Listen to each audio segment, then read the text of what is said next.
Hi, everybody. Hi. Once again, this is Moses, grateful, recovered alcoholic.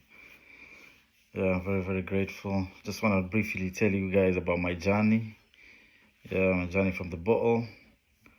You know, it's not just from the bottle, but from myself, the selfish, immature man I was for a very long time, the husband and the father I'm learning to be now on a day to day basis. I'm trying to become.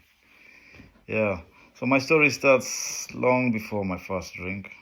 Growing up in Kenya, the discipline was strict, often corporal.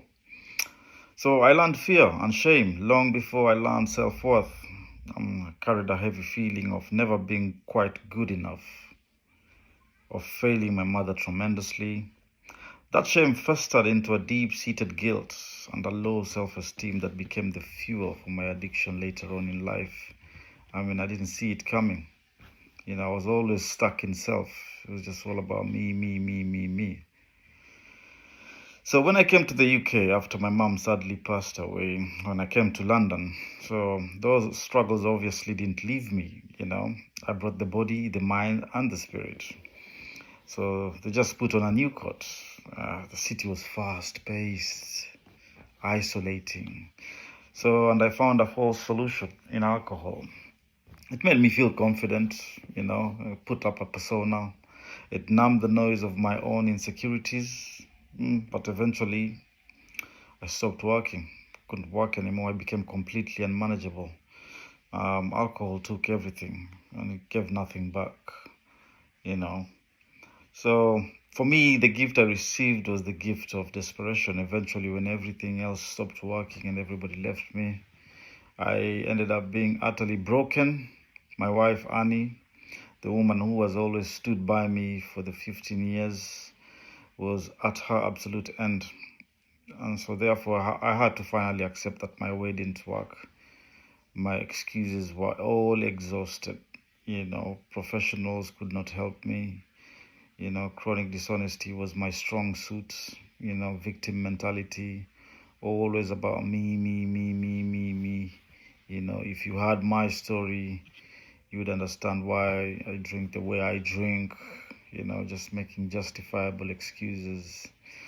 So anyway, everybody left me and I was left there by myself, suicidal and just wishing for the end. But little did I know that God had a different plan for me. I'm always amazed 5 years later how my story turned out, from a hopeless story and God looking at me with grace and compassion. So anyway, I had to double down on humility. A humbling note I play every single day. I have to seek humility when I wake up.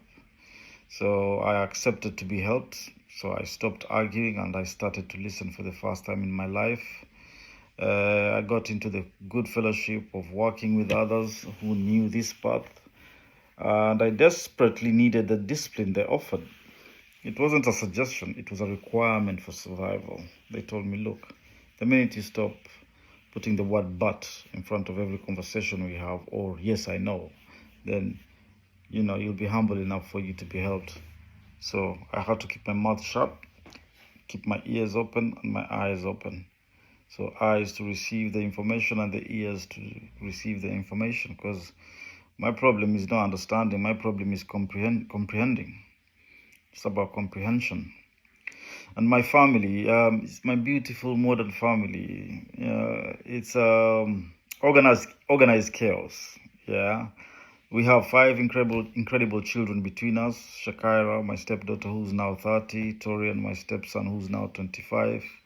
Jamal, my son, who's 18. Imani, my daughter, is 13. And Elijah, who's 11. For years, they saw a shadow of a man. So my recovery couldn't just be about staying sober. It had to be about something bigger. And for the first time in my life, when I was abstinent, and finally I was being taken through the process of connecting with myself and my feelings, I started acquiring feelings of empathy, feelings of shame, feelings of guilt, feelings of embarrassment. But they're just feelings. I had to put in actions. And the greatest thing that I have ever been blessed with is the gift of making amends and saying sorry, a real apology, a genuine apology of actually looking them in the eye and also taking up the responsibility of daily just being there, being present, and listening to their side of the story and seeing how detrimental I was and how minimizing I was. For example, as an African man, I assumed because I work hard and I feed you and I clothe you and I pay your school fees and or I help you, then that's it. Don't say I didn't help you. But the reality is I was emotionally unavailable. I was never present. On birthdays, I was always just a shell of myself. And worse and worse, especially the fact that, stepkids were introduced to me. They had this expectation of an African man being somebody they can rely on, and I disappointed them. So a huge part of that was realizing I wasn't special. My recovery didn't make me the center of the universe. In fact, it was the complete opposite. The family deserved their say, and they had to have their say.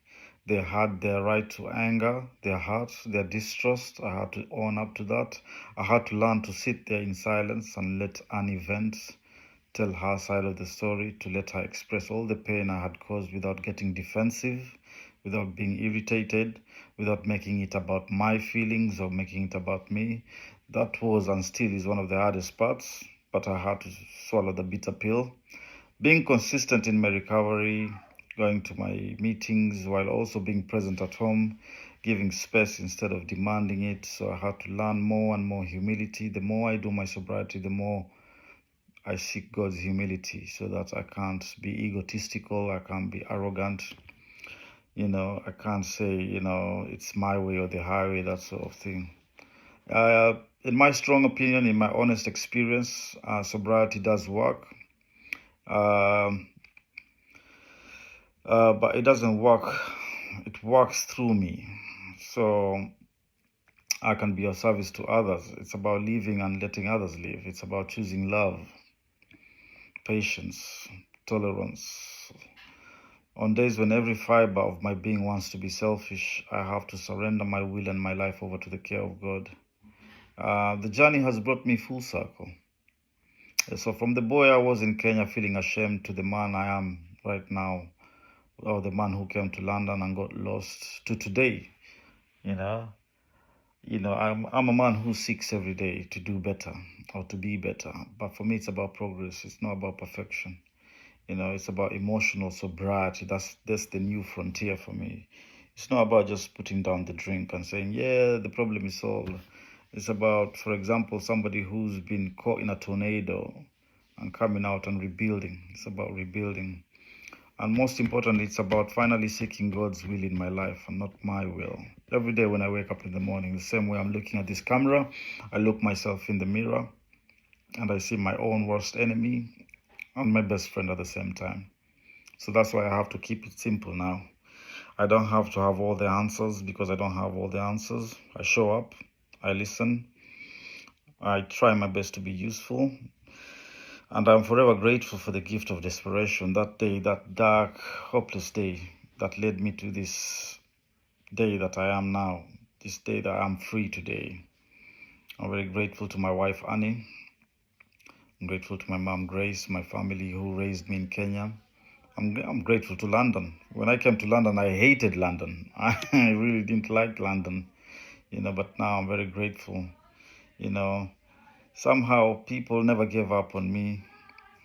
My wife never gave up on me. I'm very, very grateful. She always looked up to me. She looked to me with hope. She would have easily divorced me. She would have left me a long time ago. So I always have to hold her in high esteem as to how she kept the house going. She hid my shame. She stood strong. That's why I love the power of women. I learn a lot from the women. And that's why when she talks now, I listen, because it takes two energies to match each other. You can't raise a family on your own. I always pray for families who are struggling with the man caught up in addiction. I pray for the mothers who are looking after children on their own, same time, going through their own issues and nobody there for them. I always pray for that they may find peace. Addiction, especially alcoholism, is a very cunning and baffling disease. It's very, very powerful. It's very conniving, and it makes somebody sink to the lowest point. It's very progressive. Most of the people I fellowship with are, men around my age. I'm 44, so most of them are in their 50s. I really like it when I see a young person come in sober. They've saved themselves a lot of heartache. So most of the men I fellowship with and women, we're in our 50s. And I learn from their regrets. I learn from how dangerous they were to their partners and their kids, and some of their children don't want anything to do with them. That's why I have to double down on my efforts. It stopped being about me a long time ago. It's all about other people. So I like the fact that I can go out into the community and do my best, but when I come home, I can put myself last, and the kids can find safety in the house, and they can breathe. They can finally breathe and be themselves, and they can enjoy their lives and just be themselves and find themselves. So in a nutshell, that's me, simple, like keeping things simple, and always learning. The best asset I have is the asset of asking for help, and the asset of always being new. Every day I wake up, I'm new. So I put myself in a position of learning something and, growing one way or the other. And I try to be of help to others. Hope that helped. I hope you're having a good day. I'll keep you in my prayers if you're struggling. Yeah, there's always light at the end of the tunnel. I know it's a cliche, but it's true. The key in life is just to find the meaning in the pain, and just turning that lemon into a lemonade. Stay blessed.